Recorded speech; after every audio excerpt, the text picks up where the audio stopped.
What's up, everybody? Jonathan Hernandez here, coming to you live, presenting to you the Caster ETO821.2 Nitro Buggy.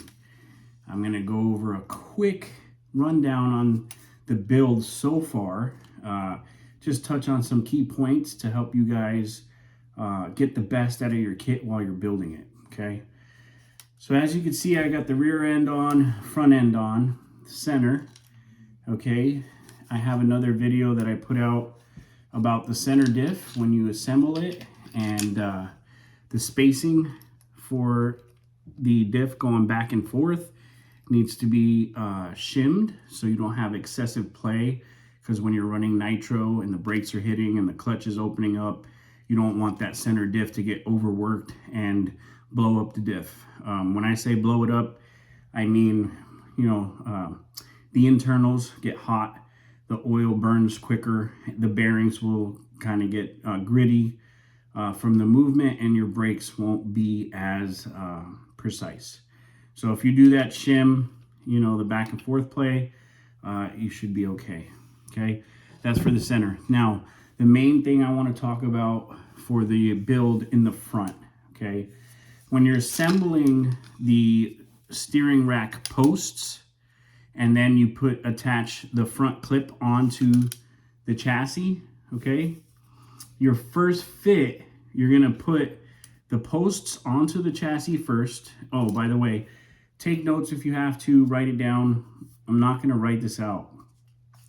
The posts attached to the chassis first. The booklet will tell you to put the posts onto the top plate first.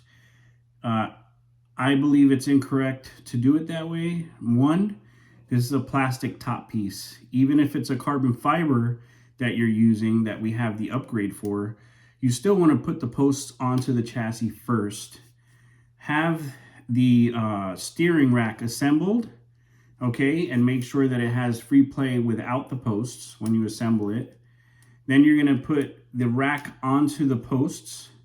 Then when you go to put the clip on, instead of cinching everything down right away, you're gonna loosen up the front block, A block, just a little bit, couple turns of your screwdriver.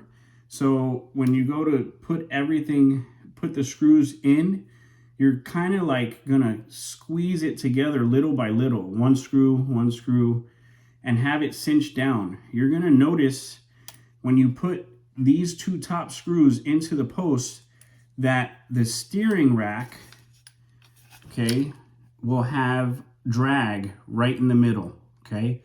Now I have no drag.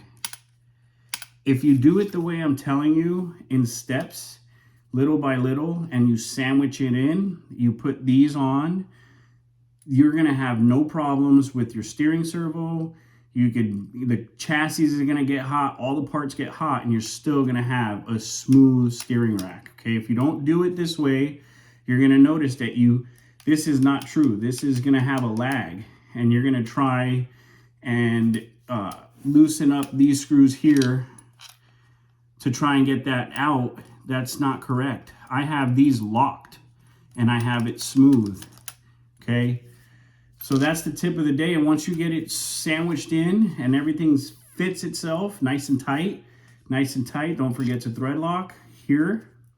You're gonna go ahead and screw these back in tight, because now it's fitted to the chassis. Put the bumper back on, and that's it, you're done. That's the front end. Rear end, there was no issue. Yep, so there you go, guys. I hope that helps for your front end build when it comes to the steering rack. Very, very important. Thanks for watching. See you soon on another part of the build, which is going to be the radio tray.